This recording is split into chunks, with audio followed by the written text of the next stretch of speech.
Guys कहानी start होती है एक हाईवे से, जहां हमें दिखाया जाता है एक बहन और उसका भाई दोनों गाड़ी में बैठकर कहीं जा रहे होते हैं। गाइस लड़के का नाम डैरी और लड़की का नाम ट्रिश है। गाइस ये दोनों बहन भाई छुट्टियां गुजारने के लिए घर जा रहे होते हैं, लेकिन ट्रिश का अपने फ्रेंड के साथ झगड़ा हो जाता है, जिसकी वजह से उसका मूड बहुत ऑफ होता है। गाइस डैरी इसका मूड ठीक करने के लिए एक गेम को खेलता है। गाइस गेम ऐसे होती है कि इनके आगे जाने वाली गाड़ियों का नंबर देखकर इसका मतलब एक दूसरे को बताएंगे। डैरी एक गाड़ी का नंबर देखकर बोलता है कि इसका मतलब फीवर लिखा हुआ है, लेकिन ट्रिश मुस्कुराते हुए उसे बोलती है फीवर नहीं फॉरएवर लिखा हुआ है, और ये गेम डैरी हार जाता है। गाइस इसके बाद हम देखते हैं कि एक बड़ा सा ट्रक इनके पीछे आ जाता है और जोर से हॉर्न देने लग जाता है। ये दोनों जब पीछे देखते हैं तो थोड़ा सा घबरा जाते हैं और डैरी अपनी गाड़ी साइड पे करके ट्रक को रास्ता देता है। थोड़ी देर बाद ट्रक इनको क्रॉस करके आगे चला जाता है। वो ट्रक जब इनके आगे आता है ये उसका नंबर भी नोट करते हैं। उसके पीछे लिखा होता है बीटिंग यू। ये देखकर ट्रिश थोड़ा सा घबरा जाती है और अपने भाई के साथ अपने फ्रेंड का जिक्र करने लग जाती है जो उसके स्कूल में वो करती थी। वो कहती है 23 साल पहले मेरी फ्रेंड की इसी हाईवे पे मौत हुई थी। लोगों ने उसे एक्सीडेंट का नाम दिया था, लेकिन उनकी लाश आज तक नहीं मिल पाई। डैरी उसका भाई उसे कहता है कि ये सब अफवाहें हैं, तुम इनके बारे में ना सोचो। ये सब इसलिए अफवाहें फैलाई गई कि यंग जनरेशन किसी ड्रिंक वगैरह के नशे में गाड़ी ना चलाएं। इसी वजह से इस हाईवे से सबको डराया जाता है। गाइस आगे दिखाया जाता है कि ये आराम करने के लिए कुछ देर अपनी गाड़ी को एक चर्च के पास खड़ा करते हैं। वहाँ पर उन्हें वही ट्रक दिखता है जो उनके पीछे आकर जोर से हॉर्न दे रहा था। ये ट्रक वहाँ पुराने चर्च के पास खड़ा था और वहाँ पर उनको उसका ड्राइवर भी दिखता है। वो ड्राइवर एक बड़े से पाइप में कोई सामान फेंक रहा होता है। वहीं पर इसकी नजर उन दोनों बहन भाइयों पर पड़ती है। ये देखकर वो दोनों घबरा जाते हैं और जल्दी से वहाँ से निकल जाते हैं, और उसी वक्त वो ट्रक ड्राइवर भी इनके पीछे लग जाता है। ट्रिश काफी घबरा जाती है और पुलिस को कॉल करने लगती है, लेकिन मोबाइल की बैटरी कम होने की वजह से पुलिस को कॉल नहीं कर पाती। ट्रक वाला बहुत स्पीड से इनके पीछे आ रहा होता है।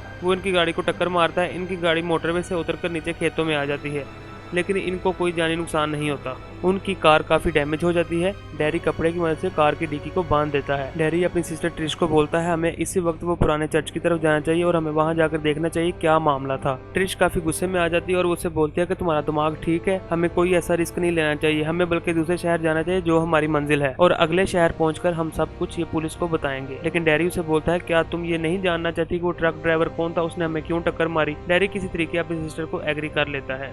फिर ये दोनों उसी पुराने चर्च के पास आते हैं और वहाँ पर वो बड़ा सा पाइप देखते हैं जो कि जमीन के अंदर जा रहा होता है। इन्हें वहाँ पर बहुत स्मेल महसूस होती है। ये अंदर झांक कर भी देखते हैं, लेकिन इन्हें कुछ भी नजर नहीं आता। ये दोनों वापस जाने लगते हैं, लेकिन तभी पाइप में से चीखों की आवाजें आती हैं। डैरी अपनी सिस्टर को बोलता है तुम गाड़ी में से टॉर्च लेके आओ, मैं अंदर जाकर देखूंगा। वो अंदर जाने का इरादा कर लेता है, लेकिन ट्रिश उसे बार बार मना करती है कि हमें अंदर नहीं जाना चाहिए। लेकिन डैरी पाइप के अंदर चला जाता है। वो चाहता है कि मैं अंदर जाकर देखूं ये चीखों की आवाज किस चीज की थी। डैरी अपनी सिस्टर को बोलता है कि मैं पाइप के अंदर जाऊंगा और तुम मुझे पीछे से पकड़ लेना। डैरी का मुंह पाइप के अंदर होता है, पीछे से ट्रिश ने उसके पांव पकड़े होते हैं। डैरी जब अंदर देख रहा होता है उसे चूहे नजर आ जाते हैं, जिसकी वजह से वो डर जाता है और डर के आलम से उसकी बहन भी डर जाती है, जिसकी वजह से उसके हाथ से उसके पांव छूट जाते हैं और डैरी पाइप के अंदर गिर जाता है। इसकी बहन ट्रिश उसको ऊपर से आवाजें लगा रही होती है, जिसको सुनते डैरी होश में आ जाता है और वो अपनी सिस्टर को बोलता है मुझे कुछ नहीं हुआ, मैं ठीक हूँ। इतने में ही वो देखता है कि एक लाश कपड़े में लपेटी हुई है। जब वो उसके करीब जाता है, जैसे ही वो लाश के करीब जाता है वो लाश उसको पकड़ लेती है, जिसकी वजह से डैरी बहुत डर जाता है। लेकिन हिम्मत करके वो लाश से कपड़ा उतारता है तो उसको एक अंदर यंग लड़का दिखता है। वो यंग लड़का अपने पेट की तरफ इशारा करते हुए कुछ कहता है। डैरी जब उसके ऊपर से कपड़ा हटाता है तो उसके पेट के ऊपर स्टिचेस लगे होते हैं। डैरी ये देखकर जोर से चीख पड़ता है। गाइस इस चीज से ये पता चलता है कि वो ट्रक ड्राइवर ने इस लड़के के बॉडी के पार्ट्स निकालकर उसकी बॉडी को सी दिया था। गाइस इसके अलावा वो लड़का डैरी को कुछ कहने की कोशिश करता है, लेकिन उसी दौरान उसकी मौत हो जाती है। डैरी बहुत घबरा जाता है और वो ऊपर खड़ी अपनी बहन को किसी गुजरने वाले से मदद लेने को कहता है, और वो खुद भी इस बेसमेंट से ऊपर जाने के लिए रास्ता ढूंढ रहा होता है। गाइस रास्ते की तलाश में इसकी नजर बहुत सारी चीजों पर पड़ती है, जैसे कोई पुराने हथियार, किसी जानवर या इंसान को सीने के लिए कोई धागे वगैरह, सुइयां और बहुत से जाले वगैरह लगे होते हैं।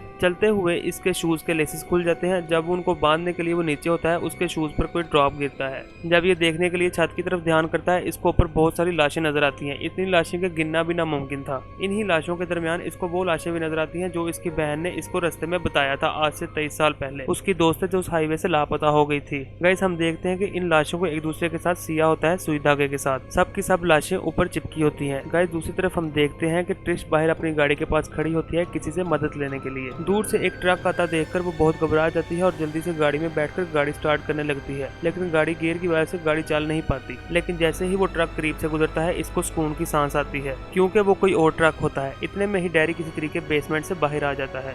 डैरी एकदम से सामने आता है तो ट्रिश उसे देखकर घबरा जाती है, लेकिन फिर ये दोनों अगले शहर के लिए रवाना हो जाते हैं। ट्रिश अपने भाई से पूछती है कि तुमने उस बेसमेंट में क्या देखा। उसका भाई डैरी बहुत घबराया हुआ होता है और वो अपनी सिस्टर को बताता है कि तुम जिन दोस्तों के बारे में बता रही थी वो बिल्कुल सच है, उनको बहुत बुरे तरीके से मार दिया गया है। खैर थोड़ी देर में ये रेस्टोरेंट के पास पहुंचते हैं। जब ये उतरने लगते हैं इनकी नजर दोबारा उस ट्रक पर पड़ती है जो उसी पुराने चर्च के पास जा रहा होता है। खैर ये दोनों रेस्टोरेंट में घुस जाते हैं और ट्रिश रेस्टोरेंट की मालकिन से कहती है कि मुझे 2 मिनट के लिए आपका फोन यूज करना है, मुझे पुलिस के साथ बात करनी है। इसके अलावा वो अपने भाई से कहती है तुम डरो मत, सब कुछ ठीक हो जाएगा। अभी ये बातचीत कर ही रहे होते हैं, इनके पास जो फोन पड़ा होता है उसके ऊपर रिंग होती है। ये जब फोन उठाकर सुनने लगते हैं दूसरी तरफ से कोई औरत बोल रही होती है जो उन्हें कहती है कि आप दोनों की मौत बहुत करीब है। डैरी उसे बोलता है कि तुम पागल हो और फोन बंद कर देता है। इतनी देर में पुलिस भी उस रेस्टोरेंट में पहुंच जाती है, जहां पर डैरी पुलिस को बताता है कि मैंने एक पुराने चर्च के पास एक बेसमेंट में बहुत सारी लाशें देखी हैं और हमें एक धमकी वाली कॉल भी आई। पुलिस को इनकी बातों पर यकीन नहीं होता। ये दोनों आपस में बात कर ही रहे होते हैं तो इतनी देर में रेस्टोरेंट की ऑनर आ जाती है। वो उनको बाहर बुलाकर कहती है कि ये देखिए आपकी गाड़ी के दरवाजे खुले हुए हैं और आपके कपड़े वगैरह सब कुछ बिखरे हुए हैं। इसके अलावा वो ऑनर उन्हें बताती है कि जब आप लोग अंदर थे कोई शख्स आपकी गाड़ी के पास आकर आपके कपड़ों को सूंघ रहा था। डैरी अपने कपड़े उठाकर समेटने लगता है और पुलिस वालों को बुलाता है कि मेरी गाड़ी आकर चेक करो। पुलिस वाले जब गाड़ी के हैंडल को देखते हैं एक बड़े अजीब किस्म के पंजों के निशान होते हैं जो गाड़ी के डोर हैंडल पर लगे होते हैं। इसके दौरान ही ट्रिश को कोई उड़ने की आवाज सुनाई देती है और उसे ऐसा लगता है कि मुझे कोई देख रहा है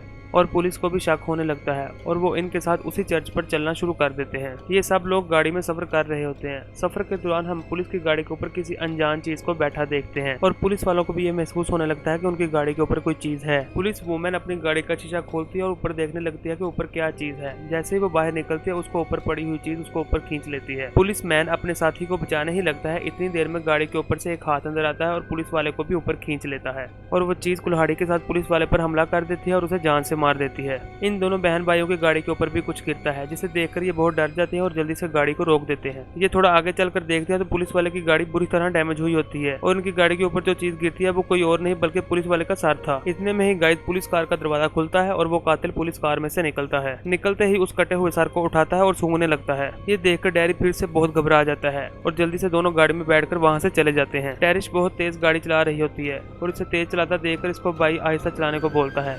इन्हें रास्ते में एक घर नजर आता है। वो उस घर के पास अपनी गाड़ी रोक देते हैं क्योंकि इन्हें उस टाइम मदद की जरूरत होती है। उस घर में गाइस एक बूढ़ी औरत रह रही होती है। जब बूढ़ी औरत इनसे पूछती है कि आपकी यहाँ पर आने की क्या वजह है तो वो उन्हें बोलती है कि मुझे आपका फोन चाहिए, मुझे पुलिस से राब्ता करना है, क्या हम आपका फोन यूज कर सकते हैं। इसके अलावा बूढ़ी औरत ने बहुत सारी बिल्लियां भी रखी होती हैं और गाइस उसी दौरान घर की लाइट भी चली जाती है। इस दौरान बूढ़ी औरत उनसे पूछती है कि तुम दोनों के अलावा कोई और भी है। ये सुनकर इन दोनों की नजर खेतों में खड़े स्केयर क्रो की तरफ जाती है क्योंकि ये स्केयर क्रो उस बूढ़ी औरत का नहीं होता। वो बूढ़ी औरत अंदर से गन लेकर आती है और स्केयर क्रो को मारने लगती है। जैसे ही वो स्केयर क्रो के ऊपर गोली चलाती है वो स्केयर क्रो उड़ के उसके घर के अंदर दाखिल हो जाता है। इस बूढ़ी औरत को अपनी बिल्लियों के साथ बहुत लगाव था। ये बिल्लियों को बचाने के लिए घर के अंदर दाखिल होती है। इतने में ही अंदर से गोली की आवाज आती है। गाइस इसके बाद वो औरत अपने घर के दरवाजे से बाहर आती हुई दिखाई देती है और इन दोनों बहन भाइयों के होश उड़ जाते हैं क्योंकि गाइस वो औरत मर चुकी होती है और उसके पीछे वही कातिल वही हैवान होता है। इसको गाइस हम पहली बार इस मूवी में बहुत करीब से देख रहे हैं। इस कातिल इस हैवान को देखने के बाद वो फौरन अपनी गाड़ी की तरफ भागते हैं। जब वो गाड़ी स्टार्ट करने लगते हैं लेकिन गाड़ी का गियर अटक सा जाता है। इसी दौरान गाइस वो कातिल उनकी गाड़ी के बोनट के ऊपर आगे बैठ जाता है क्योंकि गाड़ी आगे की तरफ नहीं जा रही होती, इसलिए ट्रिश गाड़ी को रिवर्स कर देती है। थोड़ा पीछे जाकर वो गाड़ी रुक जाती है। अब गाइस इनकी गाड़ी के सामने ही वो कातिल खड़ा होता है। वो कातिल इनकी गाड़ी की तरफ बढ़ने लगता है। इस बार वो गियर लगाती है और गियर लग जाता है। ये स्पीड से गाड़ी चलाते हुए उस कातिल को टक्कर लगाती है जिससे वो कातिल गिर जाता है और बहुत सारा जख्मी हो जाता है। और गाइस ट्रिश डर और गुस्से की हालत में इसके ऊपर से बहुत दफा गाड़ी गुजारती है ताकि उसे मुकम्मल तरीके से खत्म कर सके। ट्रिश को ऐसा करते देखकर उसको भाई मना करता है। इस वाकये के बाद गाइस वो दोनों करीबी पुलिस स्टेशन चले जाते हैं। वहां पहुंचकर गाइस वो अपने घर वालों से भी राब्ता करते हैं और उनको झूठा दिलासा देते हैं कि हम बिल्कुल ठीक हैं। इसी दौरान डेरी पुलिस स्टेशन पर फोटोज देखता है जो कि मिसिंग लोगों की होती हैं। उसे ये देखकर पता चलता है कि पिछले कई सालों से यहाँ से बहुत से लोग गुम हुए जो बिल्कुल नामालूम है, जिनका पता ही नहीं वो कहाँ पर हैं। इसी दौरान गाइस एक अनजान औरत पुलिस स्टेशन में दाखिल होती है और वो इन दोनों को इनके नाम से पुकारती है। ये दोनों परेशान हो जाते हैं कि इस औरत को हमारा नाम कैसे पता। ये औरत इन दोनों को बताती है कि जब तुम लोग रेस्टोरेंट में रुके थे वहाँ पर मैंने ही आपको कॉल की थी कि तुम दोनों की जान खतरे में है, मैं फ्यूचर देख सकती हूँ, मुझे ख्वाब आ जाता है कि इस इंसान का आगे जाकर क्या होने वाला है। इसके अलावा वो औरत इन्हें यह भी बताती है कि वो कातिल एक हैवान है, ना कि वो सादा इंसान। वो हर 23 साल बाद जागता है, वो एक खतरनाक हैवान है, वो इंसानों की शक्ल में घूमता है ताकि लोगों को शक ना हो। पुलिस स्टेशन के पास फिर से एक ट्रक रुकता है जो कि उसी हैवान का है, उसी कातिल का है। जैसे ही वो ट्रक से उतरता है तो पुलिस स्टेशन की सारी लाइट्स ऑफ हो जाती हैं। पुलिस स्टेशन में एक गार्ड जल्दी से इमरजेंसी लाइट्स ऑन कर देता है, जबकि दूसरा गार्ड पुलिस स्टेशन में मौजूद कैदियों को चेक करने लग जाता है। दूसरा गार्ड जैसे ही एक जेल को चेक करता है, उसमें वही आदमखोर हैवान होता है जो कि एक कैदी को बुरे तरीके से खा रहा होता है, और वो पुलिस ऑफिसर इसी हैवान पर गोली भी चलाता है, लेकिन उस हैवान पर कोई असर नहीं होता। दूसरी तरफ हम उसी औरत को दोबारा देखते हैं। वो इन दोनों को मजीद बताती है कि मैंने ख्वाब में देखा था, तुम दोनों में से एक शख्स चीख रहा था,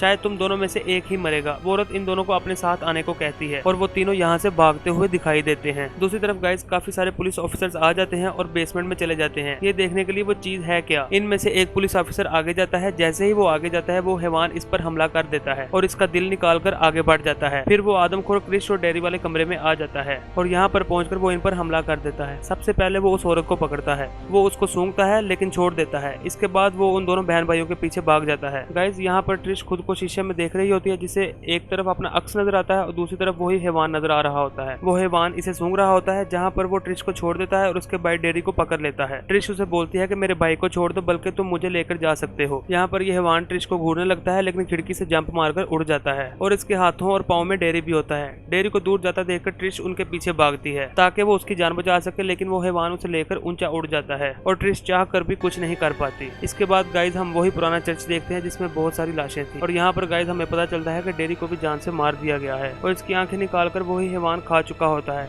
और गाइज यहीं पर इसकी कहानी खत्म हो जाती है। गाइज आपको ये वीडियो कैसी लगी? उम्मीद है आपको ये वीडियो अच्छी लगी होगी। अगर आपको अच्छी लगी है प्लीज इसको लाइक करें, कमेंट करें और चैनल को सब्सक्राइब करें ताकि हमारी आने वाली हर वीडियो आपको मिल सके।